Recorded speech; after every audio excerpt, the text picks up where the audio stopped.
So there are a few things that it is our desire to help you reconfirm within yourself today. First, it would be nice if you could accept the existence of this vortex of creation.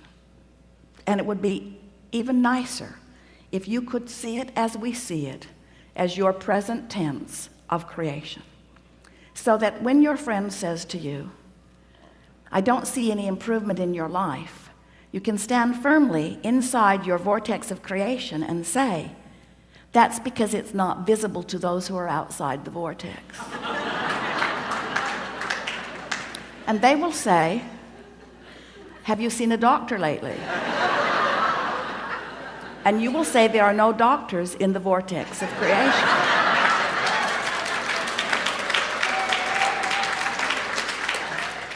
When you let being in this vortex, when you let tuning yourself into the vibrational frequency of all that you are be your top priority, you get so much life back. Do you know how many arguments, how many words, how many efforts, how much action is necessary just to keep you alive and out of desperation when you're not in the vortex?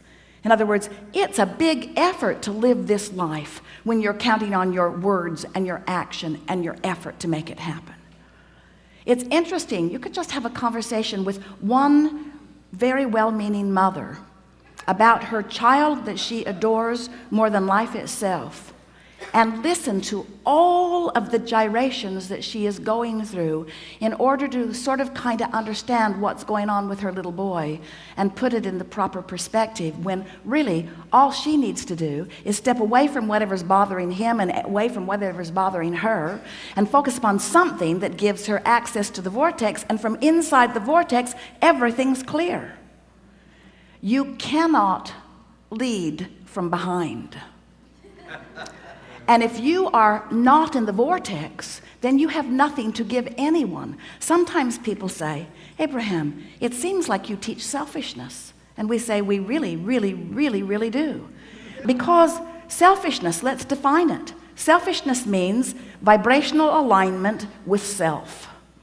And in order to understand that, you got to know who self really is. Self is source. Self is pure positive energy. Self is worthy. Self is clear-minded. Self is healthy. Self is full of vitality. Self is eager about life. And when you are willing to be selfish, which means you are willing to mimic the vibration of self, which means you're willing to release the thoughts that hold you apart from that and practice the thoughts that cause you alignment with that, which simply means you're selfish enough to care how you feel. That's when they call it selfish. People say, oh, you're so selfish. You're pleasing you. And what they mean is, you should please me. You're selfish because you please you, and I'm not selfish because I think you should please me instead of you. There's some screwy reasoning going on. And every time it matters to you to please them instead of you, oh, it's such short-term gain, such short-term gain. Because when you care about how someone else feels or how they are responding to you, so you behave in order to affect their response to you, you do them a very big disservice, because you teach them that through action and demand or cajole or control or power, that they can wrestle their life to the ground. And there's hardly going to be anybody as cooperative as you. Think about it. Have you ever had someone who was so cooperative they'd just do anything for you, and then they were the only one who would behave that way? So you just had that one friend? Often it was your mother. You weren't really ready for the world, were you? But when you show yourself that you have the power to come into alignment, not just with who you were before you were born, but with all that you've become ever since. Not just with you and all you've become, but with Source itself.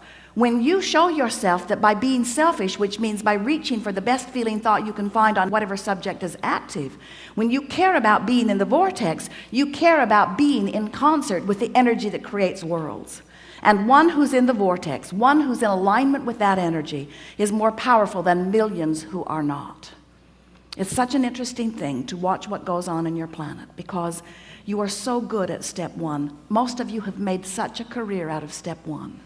You sift through the data, and you know what you don't want, and you know what you do want, and you know what you don't want, and you know what you do want, and you know what you don't want, and you know what you do want, and you know what you don't want, and you know what you do want, and you know what you don't want, and you know what you do want. And sources over here, knowing what you want, being what you want, sending out a signal of what you want. Law of attraction's over here, gathering what you want, gathering what you want, gathering what you want, gathering what you want. You're over here.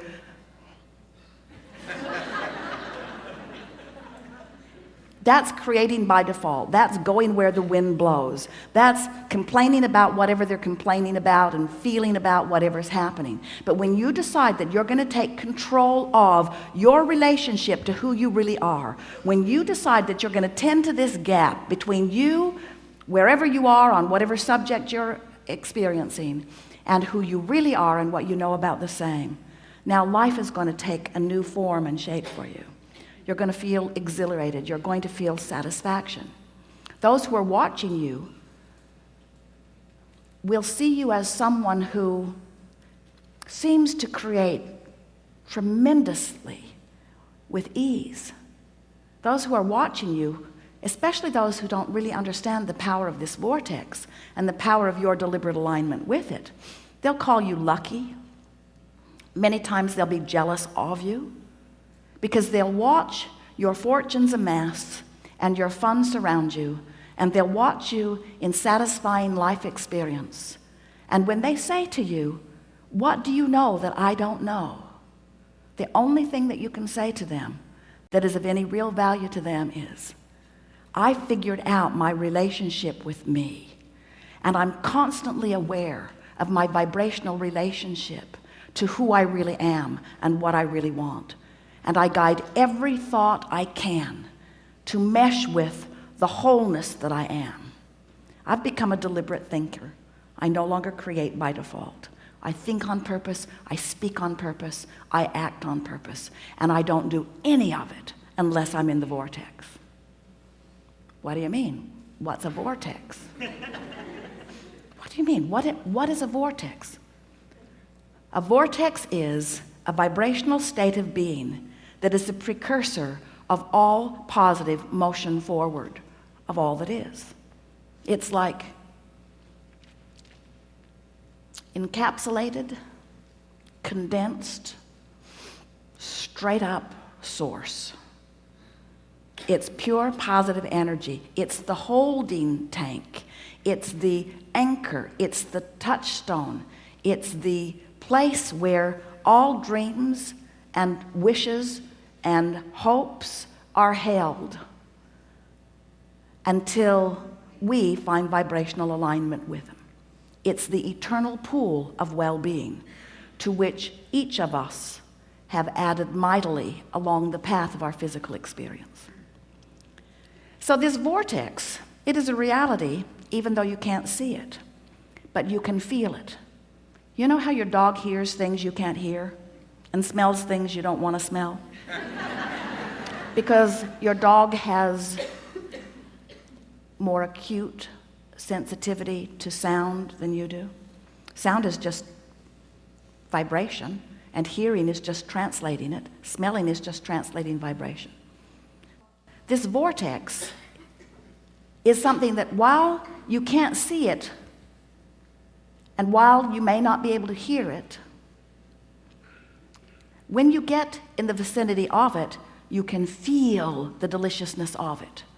And when you are far from it, you can feel the discord of not being close to it. Do you know that everything you feel all day, every day, is nothing more than feedback about your proximity to your vortex?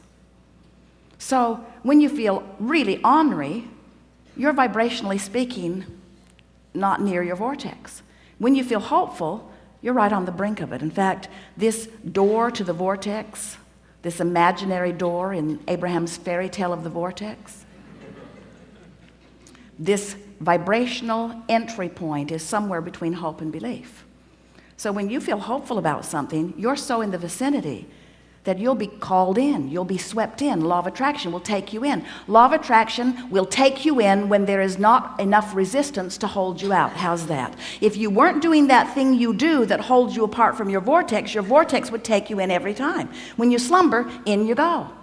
But you wake up right where you were when you went in. If you go to sleep in the vortex, you wake up in the vortex. If you go to sleep not in the vortex, you wake up not in the vortex. Have you ever had an experience where you're ornery when you go to sleep? You sleep all night, you sleep pretty good, you wake up, still ornery. So the vortex is the source of well-being, calling you home, so to speak, calling you to all that you've created. And when you are not clinging with resistance to some thought that keeps you from it, it takes you right in.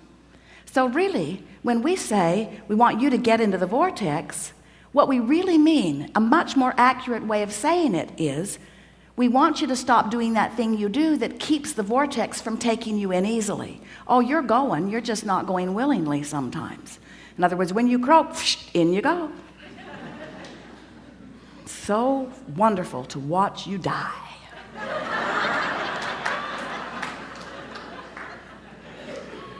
Moving immediately into all that you have become, all that you've asked for. But we don't think you should have to croak in order to be in the vortex. We don't think you should have to croak in order to be what life has caused you to be. So, as we're moving forward today, we're eager to talk with you about whatever it is you want to talk about. And it is our desire to help you to find a vibrational stance, which means a mental approach, which means an attitude about whatever it is that you've got going on. We want to help you soften your resistance, because when you soften resistance, the vortex takes you in. And that really is where you belong. You belong inside that vortex where rendezvous with exhilarating things can happen all day, every day. Do you know that if this time-space reality has the wherewithal to stimulate a desire, so that the desire is in present tense already gathered in this vortex of creation, that this time-space reality has the wherewithal to give it to you now. And the only reason there is a gap between you putting it in the vortex and it showing up where you and others can see it and smell it and hear it and taste it and touch it is because you've got more resistance about the subject going on than you do belief or expectation about the subject. That's all. You just got to move yourself into more expectation. So what do you want to talk about? Our primary intent with this work is to connect with those who are attracting this information, and Esther and I are most appreciative of the role of your intentions in this joyous co-creative experience. For additional recordings, books, DVDs, catalogs, or to reserve your space at an Abraham Hicks Law of Attraction workshop, please call area code 830-755-2299 or write to Abraham Hicks Publications at Post Office Box 690070, San Antonio, Texas 78269. Also, for an immediate overview of our works and the wealth of free information available to you, visit our interactive website at www.abrahamhicks.com.